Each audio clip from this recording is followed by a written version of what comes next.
Sir मैं पढ़ रहा था, काफी बातें कही, मैं केवल 2-3 चीजें बताना चाहता हूं, फिर अपने विषय पर आऊंगा।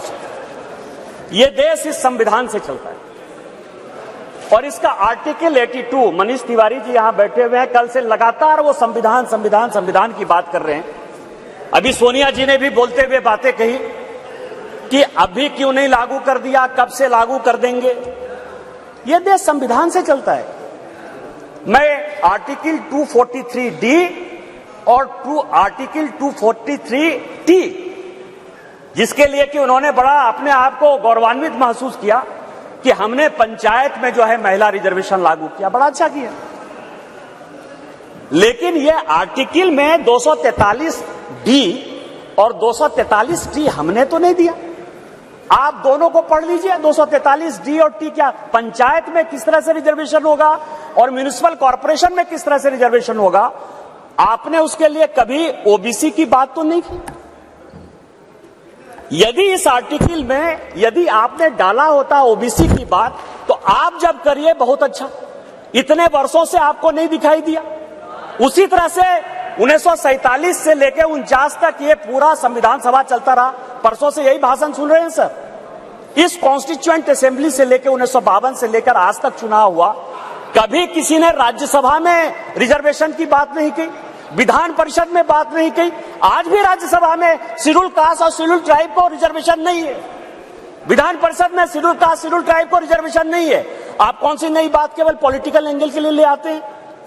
आपने जब नहीं किया, जब तक आज तक जो है भारत के संविधान में यह कहा गया कि राज्यसभा में कोई रिजर्वेशन नहीं होगा, विधान परिषद में कोई रिजर्वेशन नहीं होगा। और जब माननीय प्रधानमंत्री जी और भारतीय जनता पार्टी इस बिल को लाती है तो आप कहते हैं राज्यसभा में रिजर्वेशन नहीं है, विधान परिषद में रिजर्वेशन नहीं है। आप पंचायत में कहिए कि कोई ओबीसी को रिजर्वेशन नहीं होगा, चाहे म्युनिसिपल कॉर्पोरेशन में कोई ओबीसी को रिजर्वेशन नहीं होगा। और आर्टिकल 82 है सर, जो एडजस्टमेंट ऑफ ईच सेंसस की बात कर रही है और सीट बढ़ाने की बात, सब पढ़ लीजिएगा इस आर्टिकल को। इसमें कहा गया है कि 2026 तक सभी चीजों को हमने फ्रीज कर दिया है। आप अनकॉन्स्टिट्यूशनल काम करना चाहते हैं, आप उसके ऊपर जो है कहते हैं कि 2024 से लागू कर दीजिए। तुरंत सुप्रीम कोर्ट में जाएगा और सुप्रीम कोर्ट में तुरंत वो स्टक डाउन हो जाएगा। क्या आप चाहते हैं कि महिलाओं को रिजर्वेशन नहीं दें?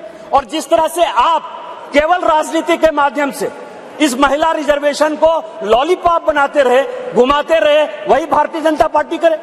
हमारे प्रधानमंत्री जी हैं जो कहते हैं कि जिसकी मैं शुरुआत करता हूं उसका अंत भी करता हूं।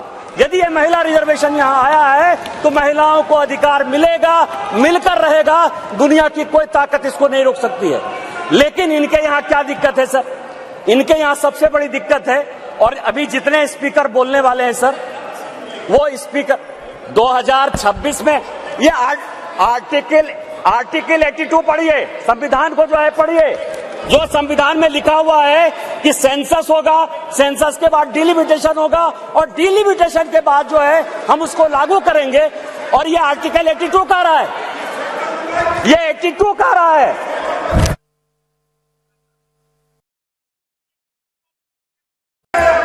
सर पूरे देश दुनिया में कोरोना के कारण लोग मरे।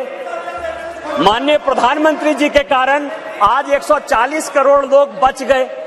इस पार्लियामेंट को चलाने में आप जैसे लोगों को क्या समस्या होगी सर?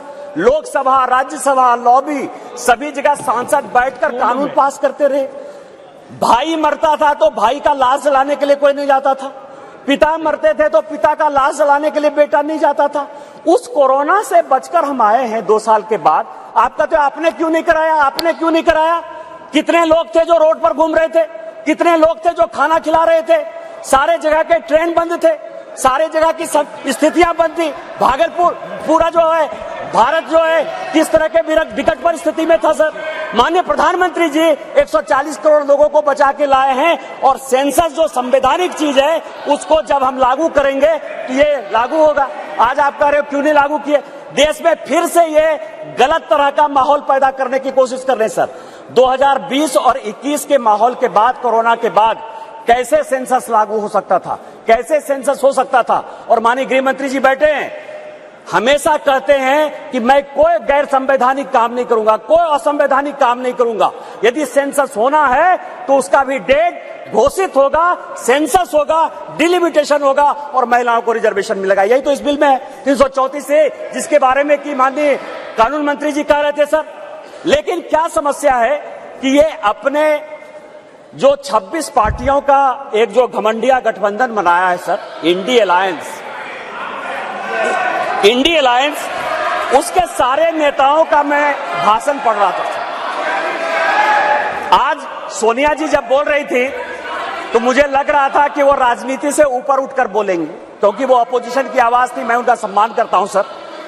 इस महिला रिजर्वेशन के लिए जिन महिलाओं ने पार्लियामेंट के अंदर और पार्लियामेंट के बाहर सबसे ज्यादा आवाज उठाई, वो बंगाल की गीता मुखर्जी थी और भारतीय जनता पार्टी की सुषमा स्वराज थी। ये दोनों यदि नहीं रहती तो आज ये दिन भी देखने को नहीं मिलता। 33% यदि रिजर्वेशन लोकसभा और विधानसभा में यदि लागू होने वाला है और माननीय प्रधानमंत्री जी लेकर आए हैं इन दो महिलाओं का, लेकिन सोनिया जी ने अपने पूरे भाषण में न गीता मुखर्जी का जिक्र किया, न सुषमा स्वराज का जिक्र किया। यह किस तरह की राजनीति है? अपना क्रेडिट लेना चाहती हैं कि हमारा बिल है। ये बिल आपका नहीं है। आप जो बिल लेकर आए वो गलत बिल है, और यदि इसके लिए किसी ने आंदोलन किया तो वो गीता मुखर्जी है, वो सुषमा स्वराज है। आपने ये नहीं बोलकर इस महिला बिल में भी राजनीति करने की कोशिश की, और आज का पूरा क्रेडिट जो जीता वो सिकंदर, जो गोल मारता है, यहाँ बंगाल के लोग बैठे हुए हैं, जो गोल मारता है उसी के नाम से गोल मारा जाता है। माननीय प्रधानमंत्री जी गोल मारने को तैयार हैं। ये भारतीय जनता पार्टी का बिल है और ये माननीय प्रधानमंत्री जी का बिल है, आपको ये मानना पड़ेगा। दूसरा सवाल है कि इनके जो अपोजिशन के लोग हैं सर, जो 26 पार्टियों का इंडी गठबंधन बना है, इसमें आप समझिए इनकी भावना कैसे है, महिलाओं के बारे में ये कैसा सोचते हैं। ये सोचते हैं, अब नहीं रहे, इसी सदन के सदस्य थे, राज्यसभा के भी सदस्य थे, इनके पार्टी के बड़े नेता थे अपोजिशन के, वो कहते हैं कि परकटी महिलाएं आ जाएंगी। क्या महिलाओं के लिए इस तरह की बातें होनी चाहिए? दूसरी बात जो है, ये दूसरे नेता जो है 2011 में मैं अध्यक्ष जी आपको दो कहानी बताना चाहता हूं, और ये वर्षों से मेरे मन में था। इस पार्लियामेंट में 2 बार संजोग से मैं 2009 में सांसद बनकर आया, अनुराग ठाकुर जी से लेकर राजनाथ जी सबों के साथ काम करने का मौका मिला सर। 2011 और 2013 में 2 भयंकर घटना हुई इसी वेल में। 2011 में जब 2010 में यह बिल पास हो गया राज्यसभा में, और जब यहां 2011 में जिसको कि ये लागू नहीं करना चाहते थे बिल लेकर आए, और जब बिल उधर से इंट्रोड्यूस हो रहा था तो इन्हीं के सहयोगी दल के सांसदों को इसी कांग्रेस ने इसी वेल में पीटा सर। 2 बिल था, एक महिला रिजर्वेशन का 2011 में और 2013 में प्रमोशन इन रिजर्वेशन।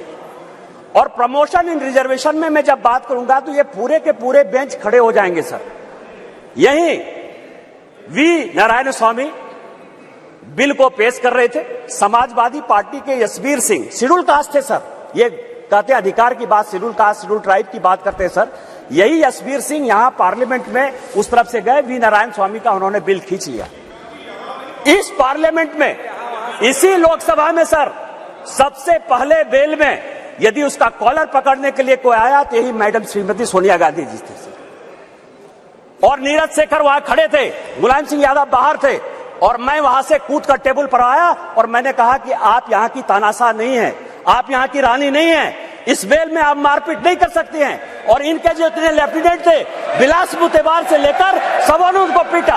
ये दोनों घटनाएं जो है, चाहे महिला रिजर्वेशन का हो, चाहे ये प्रमोशन इन रिजर्वेशन का हो, ये पार्लियामेंट है सर, सबको सत्य बोलना चाहिए। और मुलायम सिंह यादव ने कहा यदि बीजेपी नहीं होती तो आज के डेट में हमारे सांसद नहीं बचते। आपने तो सांसदों की हत्या करने की कोशिश की, और उसी दल के साथ, उसी 26 दल के साथ ये आए हैं जिनका की मानसिकता ही नहीं है कि महिला को रिजर्वेशन मिले। चाहे वो राष्ट्रीय जनता दल है, चाहे वो समाजवादी पार्टी है, चाहे इनके सारे मुस्लिम एमपी हैं, चाहे कोई भी पॉलिटिकल पार्टी जो इनको सपोर्ट कर रही है सर, और उन्हीं के दबाव में ये कानून के विरोध में जाकर, इस संविधान के विरोध में जाकर, और उसके सारे उदाहरण है कि 96 से लेके आज तक क्यों नहीं लागू हुआ, उसी के कारण ये कभी ओबीसी रिजर्वेशन की बात करते हैं, कोटा विद इन कोटा की बात करते हैं, राज्यसभा में जो है उसको अधिकार देने की बात करते हैं, विधान परिषद में क्यों नहीं रिजर्वेशन दिया उसकी बात करते हैं, फिर वो बात करते हैं कि 2024 से क्यों नहीं लागू होगा। इनको सब कुछ पता है, ये देश संविधान से चलता है। हम एक गरीब परिवार के बेटे होकर इस पार्लियामेंट में आए हैं सर। जैसे मैंने बात कही कि मेरे माँ पिताजी आज भी गांव में रहते हैं। यदि बाबा साहब अंबेडकर का यह संविधान नहीं होता, भारतीय जनता पार्टी नहीं होती, उस दिन भी मैंने कहा कि आपने गांव नहीं देखा है, गरीबी नहीं देखा है, महिलाओं की स्थितियां नहीं देखी है। आपने जो जो कानून पास किए वो महिलाओं के खिलाफ है। यदि 498 आपने पास किया जिसका आप क्रेडिट लेना चाहते हैं, तो उसमें से है पुरुष से ज्यादा महिलाएं ही जेल में बंद हैं। डॉरी के केस में जिस तरह से आपने बनाया, आज यदि आपने कई एक कानून ऐसे पास किए हैं जिसमें लोग महिलाओं को नौकरी देने के लिए तैयार नहीं होते हैं, आपने महिलाओं को रोकने का प्रयास किया, महिलाओं को बढ़ाने का प्रयास नहीं किया। और हम जो बिल लेकर आए हैं, जो माननीय प्रधानमंत्री जी के नेतृत्व में ये इतिहास रचने जा रहा है, और ये जो ऐतिहासिक पल है, और स्पीकर साहब आपके जीवन का जो ऐतिहासिक पल है कि उस कुर्सी पर आप विराजमान हैं, जिस पल में ये इतिहास बन रहा है वो केवल और केवल माननीय मोदी जी की देन है, भारतीय जनता पार्टी की देन है। हम संविधान सम्मत काम करते हैं, और मेरा सबों से आग्रह होगा कि दल पार्टी से ऊपर उठकर जो ये संविधान आर्टिकल 82, 243D और 243T जिन आधार पर यह संविधान चलता है, उसके आधार पर। फिलहाल तो निशिकांत दुबे के इस भाषण पर आप क्या कुछ कहना चाहेंगे, हमें कमेंट करके जरूर बताएं। और इसी तरह की वीडियो देखने के लिए हमारे चैनल करंट तक को लाइक शेयर सब्सक्राइब जरूर करें।